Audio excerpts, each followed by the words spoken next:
All right, so we're going to take a look at some more in-depth transformations. We did like a little sort of like sketch quickly, but there were no horizontal transformations and there was no like vertical translation or anything like that. So today we're going to dive a little bit deeper in this second part into how to do transformations of exponential functions.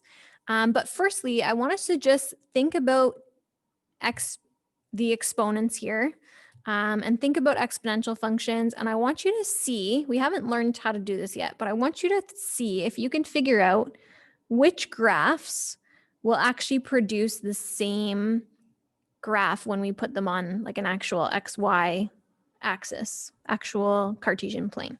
So can you find any pairs in here that would actually produce the same graph?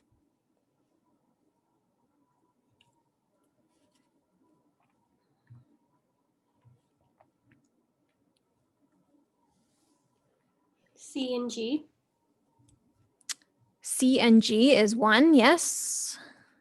Would another one also be A and D? Yep, A and D is another one. And then probably B and F. That's right. Ben, can you explain to me where Lauren got that from? Because 3 to the power of 2 is equal to 9, which is the same as like Right. 9x. Yeah, so if we look at, for instance, Q at X, which is the equation in F, if we think about actually simplifying this using, or maybe not even simplifying, the opposite of simplifying using power rule, I can express this as 3 squared to the exponent x, because if I think about going backwards here, when I have a power of a power, I multiply them. So I would get 2 times x, and that would give me back 2x. And of course, we know that 3 squared is just 9. So 3 to the 2x must actually be equal to 9 to the x. So that's kind of the idea. So similarly, like for part C, if I look at this function here, this is going to be equal to 2 cubed to the exponent x. And we know 2 cubed is equal to 8 to the x. So if I were to graph 2 to the exponent 3x, and then I would graph 8 to the x, I would actually get the same graph. All right, so I'm going to introduce to you guys a couple more parent functions. So we talked about 3 major parent functions when we did our unit 3 functions, and that was x squared, 1 over x, and root x. Now, we could really have anything as a base function for exponential functions, but we're going to focus in on 2 to the x and half to the x and how we can transform those. So firstly, I just want to graph and have sort of like a set of parent function points that we can use to actually do transformations. So I'm going to set up x and y, and a good set of points that you can choose for any exponential function would be just -2 to +2. So if I choose these, and then I take each of my x's and I plug them into my function, I should get a couple of y's out that will give me an idea of what this graph actually looks like. If you want, you can also do 3 on this one just to get like an extra point. It's not necessary, but it will fit on the graph here, so we might as well add that as well. Okay, so as we plug in here, should be getting 2 to the -2. That will give us 0.25. 2 to the -1 will give us 0.5. Anything to the exponent 0 is 1. 2 to the 1 is 2. 2 to the 2 is 4, and 2 to the 3 is 8.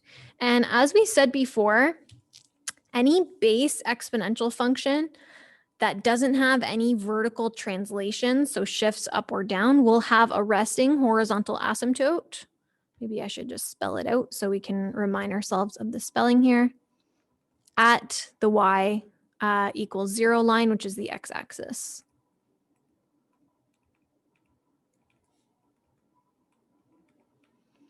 Okay, and this will shift up and down with whatever your C value is.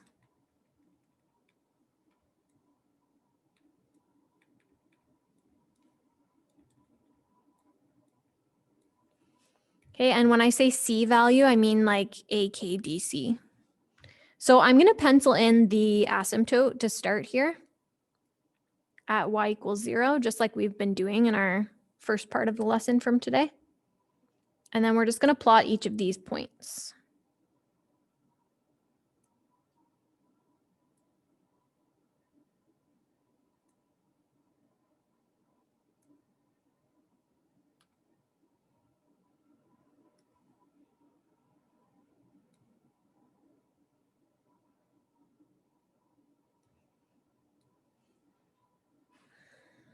All right, so this is our function f at x equals 2 to the exponent x. Basic graph of exponential growth.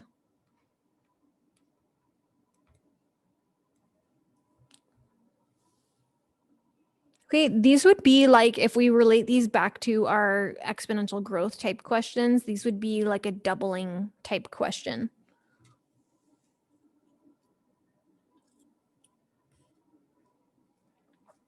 Okay, so this is going to be like one of our main functions that we're going to transform, and we're also going to transform the reciprocal of this growth, which will then be decay, which will be half to the x. So if you go from like -2 to +2, you should be good. I'm also going to add in -3 because it will fit on our graph as well. You don't have to, but -2 to +2 should give you a good enough spread of points.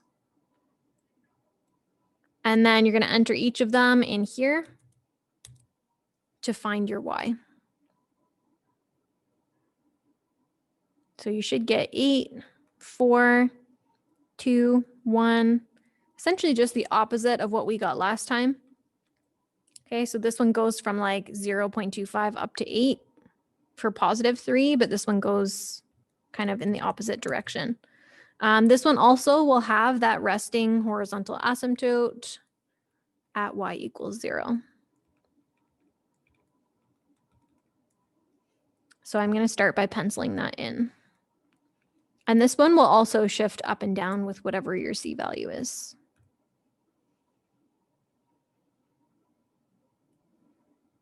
Okay, so we'll plot the points here. And it should be very similar to what we just graphed, except almost like horizontally reflected. Well, it is horizontally reflected, really. Okay, so this is going to be the second parent function that we're going to perform transformations on.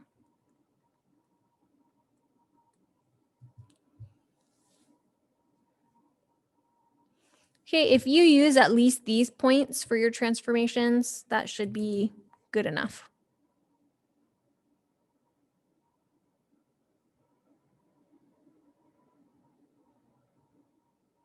Okay, and this is decay. This is kind of like our half-life questions that we've been working with when we did like our actual application questions.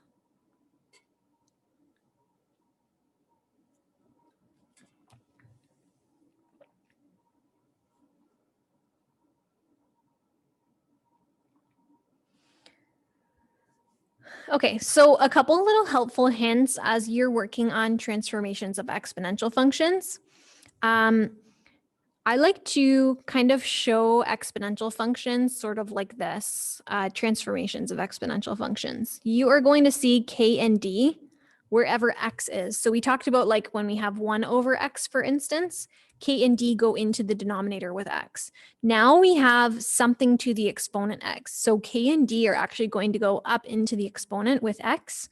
And then we will see a and c in front and sort of like in behind as well. So those will be like our y transformations. And this is where y equals b to the x, or f at x equals b to the x, is the parent function.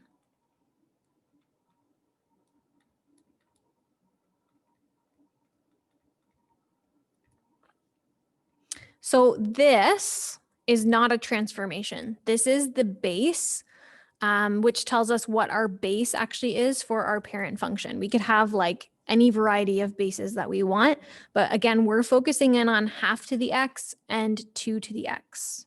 So that's not a transformation.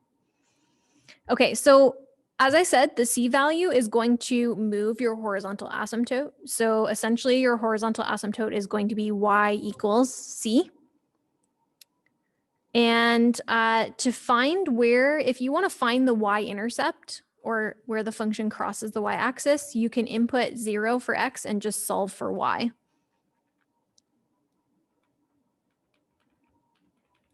Okay, so if you have horizontal and vertical translations, it's not just going to be the a value, it's going to be whatever it is when x is set equal to 0. So as soon as you have horizontal and vertical translations, the y-intercept can no longer just be the a value. Okay, the k and d will be found in the exponent, as I said. So x, they go up into the exponent with x. And the base only indicates, so this is only indicating what parent function is being transformed. It's not a transformation, as I said before. Okay, so you're always going to look at what your base is of your exponent in order to decide what parent function you're starting with here. So let's take a look at a couple examples here. So if I use sort of like my skeleton equation here,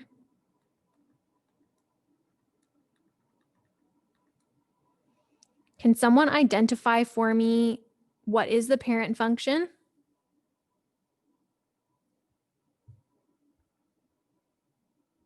Do that first so we know that what's the parent function and what's a transformation. So what would be the parent function? What is b to the x here?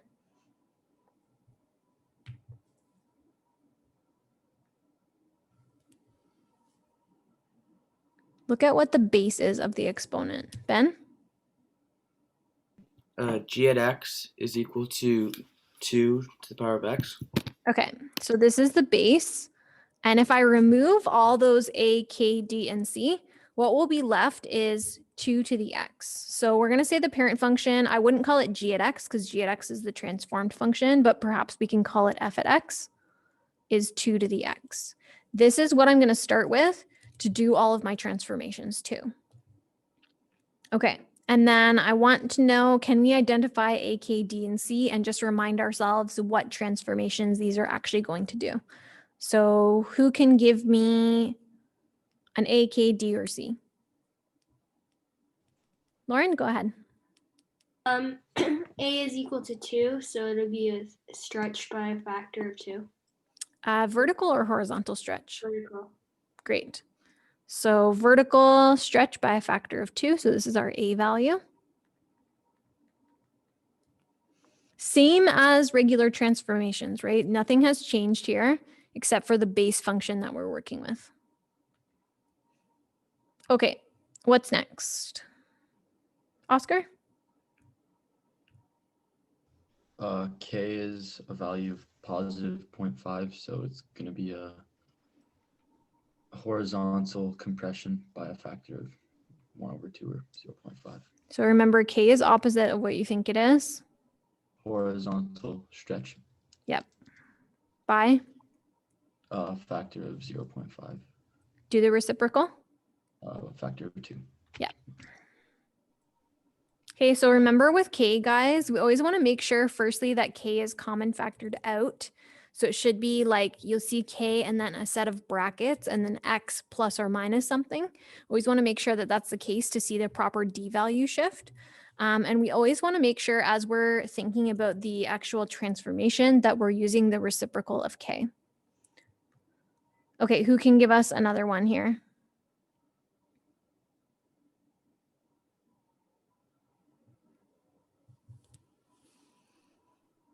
D is positive 1, so it's going to the right by 1. Great. So that's here. Remember, we switched the sign of D.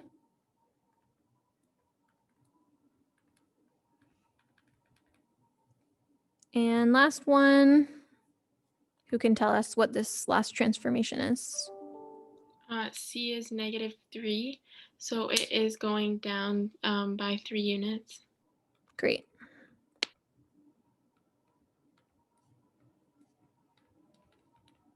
Good. This is a good recap for us because we're coming up on the end of the unit here. So we'll be doing some transformations of exponential functions, and that will relate back to our transformations of the unit 3 stuff as well.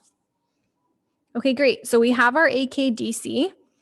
We have our parent function, so we know what base function to start with. So we're going to use the base function points from 2 to the x from earlier. So I'm just going to use from -2 to +2. That should be enough for us. And that's what we're going to transform along with the horizontal asymptote. That's a key piece of information. So really all you need to remember is this and the horizontal asymptote for each of your exponential functions. These are actually the same x's that we use for x squared. So you can, as long as you remember that x squared and our exponential functions all just use these values, you can always find the y values just by subbing them into the equation.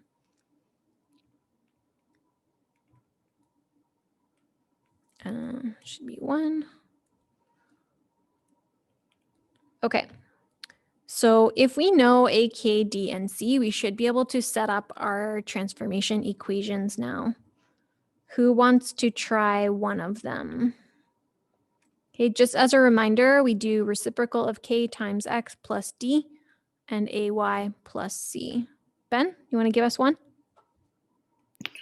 2x plus 1. Awesome. Who can do the Y one for us? 2y minus 3. Yes. Awesome. So you guys are going to take a second and take each of your x's here, multiply them by 2 and add 1. And then same idea with the y's, take each of your y's, multiply them by 2 and subtract 3. So I'm going to give you a minute to do that calculation, and then we'll take it up. Okay, so correct me if I'm wrong. I just did this in my head, but is this what everybody got? Interrupt me if it's not correct. Okay, can somebody tell me where our horizontal asymptote gets moved to? What's the new equation? Oscar? Your asymptote gets moved to -3. Okay, so we're going to write that as y equals -3.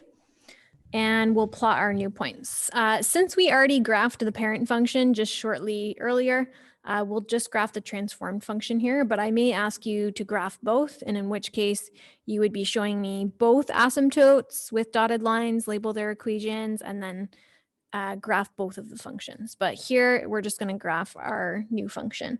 So the first thing that I always start with is my asymptote, because that will give me an idea of where my graph actually needs to curve around.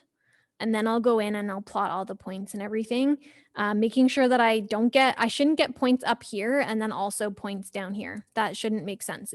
All the points should be on one side if I've calculated them correctly.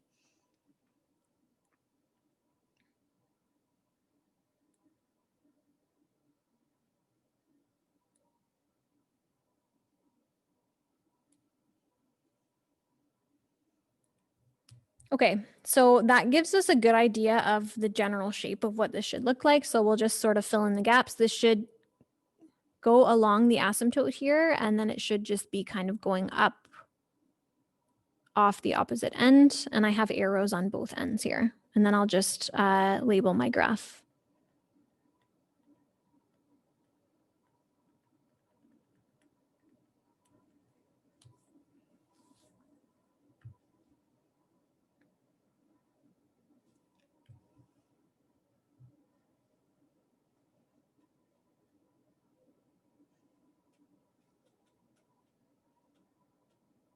So literally nothing has changed as far as how we set up these equations. We just need to be able to recognize A, K, D, C in our new equations. And then we need to know how to identify the parent function as well. So 2 to the x or half to the x are really the only two parent functions that we'll work with for these ones. But literally we do transformations exactly the same way. Any questions before we move to the next?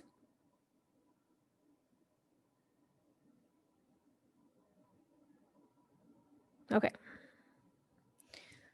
Okay, so as I mentioned briefly earlier, the k value needs to be common factored out from from the x and the d.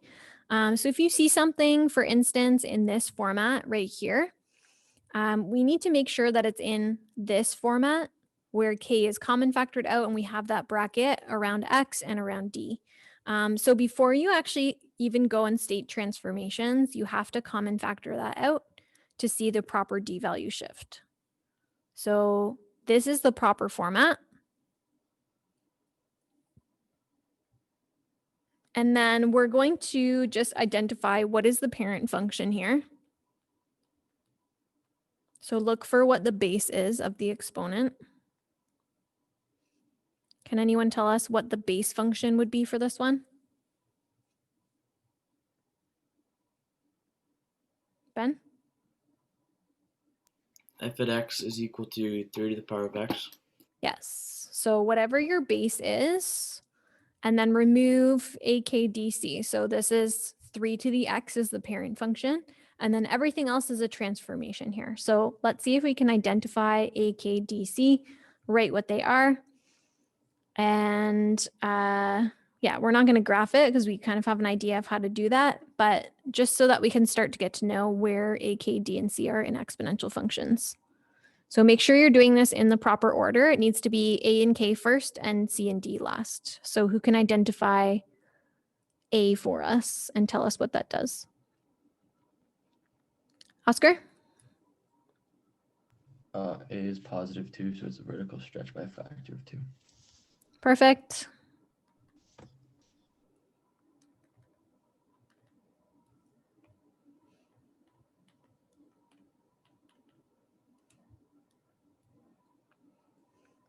Okay.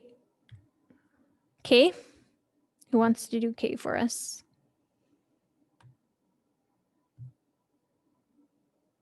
Someone that hasn't talked yet.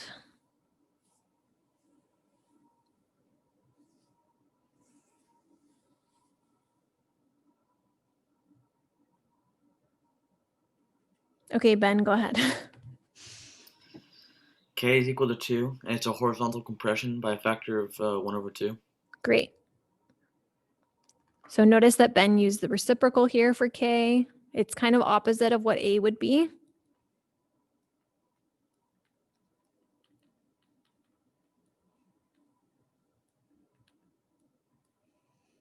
Great.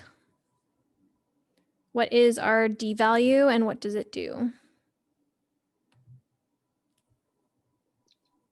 It would be positive 2, and it would shift 2 units to the right. Great.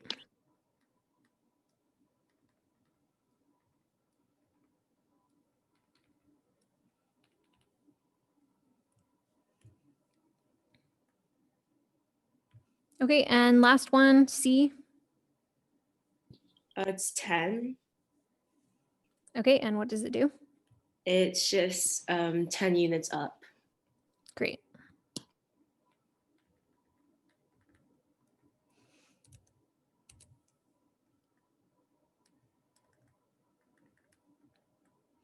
Okay, so what would our new location of our asymptote be? Or what's the new equation of the horizontal asymptote? Who can help us with that? B10. Close. We need an actual equation of an actual line. Oh, y is equal to 10. Yes. So the new horizontal asymptote will be y equals 10. It's just basically whatever the C value is. Great.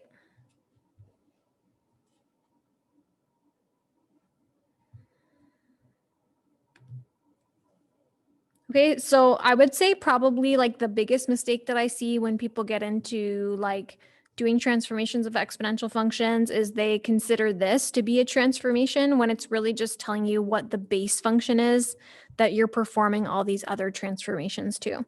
So the first thing that you should always do is just let's identify what that parent function is, what's the base of the exponent, and then everything else, if I remove AKDC, what is left? Well, it's just going to be the base and the exponent of x. The other mistake that I see people make is they will tell me that the parent function is f at x equals 3, and they don't put the exponent on 3. So they'll just say, oh, it's literally f at x equals 3. This is like a constant function. This is a horizontal line. It's not an exponential function. So don't forget to put your little x up there to represent like an actual exponential function. Okay. You are going to see a couple little things in your practice work where the k value is actually a fraction. And what happens if we try to common factor that out? So here's what my expression is right now. It's not in the proper format. I need to have like k common factored out. And so I need to have like this k outside a set of brackets like so. So what happens when I actually common factor out the k value? Ben? The -2 becomes -8. Yeah. So what we actually do when we common factor is we divide each of the terms by 1/4, right? Or in other words, I have to think about if the 1/4 is going back in here, what would I have to divide by 4 to get back 2? Well, I would have to divide 8 by 4 to get back 2. Also, if I think about like actually calculating this, 2 divided by 1/4, I would flip and multiply 1/4 and I would get 4/1. And that actually gives us 8. So what's going to remain here is x minus 8 when I actually divide 2 by 1/4. So if you see that, that's how you're going to common factor out a fraction. It's really when we common factor, we divide this common factor out from each term. Okay, and then you can check your work always by putting that 1/4 back into the bracket, distributing it in. You can divide it. Pardon?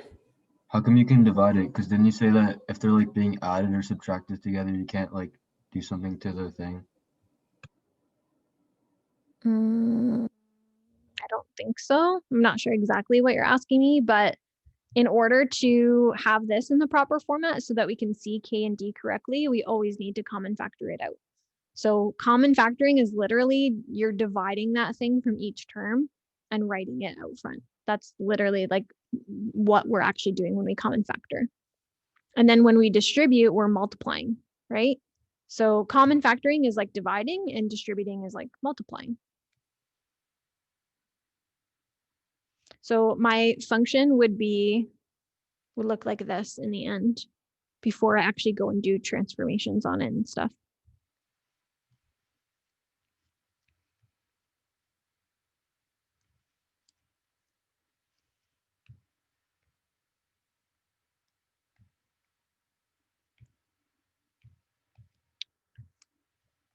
Okay, so any questions before we finish up here?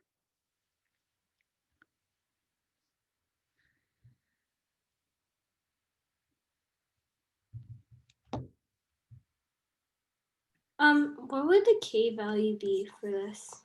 So k is 1/4, Okay. Yeah. and you would say this is a horizontal stretch by a factor of 4. Yeah. All right, guys, so I have assigned to you, let me just share my screen here. I have assigned to you not every question from this worksheet. So we are going to complete numbers 1BD, 2BC, 3, and 4 from the transformations of exponential functions worksheet. What I would like to see for this is your parent function points, your transformed points, and the equations that you use to transform them. You don't have to graph the parent function, but graph the final transformed function and make sure you plot the asymptote with a dotted line and label its equation as well. Okay, that's what I would be looking to see. This is a minimum. If you have time, I would suggest that you do the extra questions in 1 and 2 just to get some good practice for transformations of exponential functions. I also just wanted to quickly show you guys, if you scroll to the bottom of the content section down here, I've posted up your pretest review. So if you want to take a look at that, it's there for you. Okay, so we go until 2:45 today. You guys have about 34 minutes to finish up your transformation stuff. And then that will be kind of the wrap up of Unit 4. Any questions?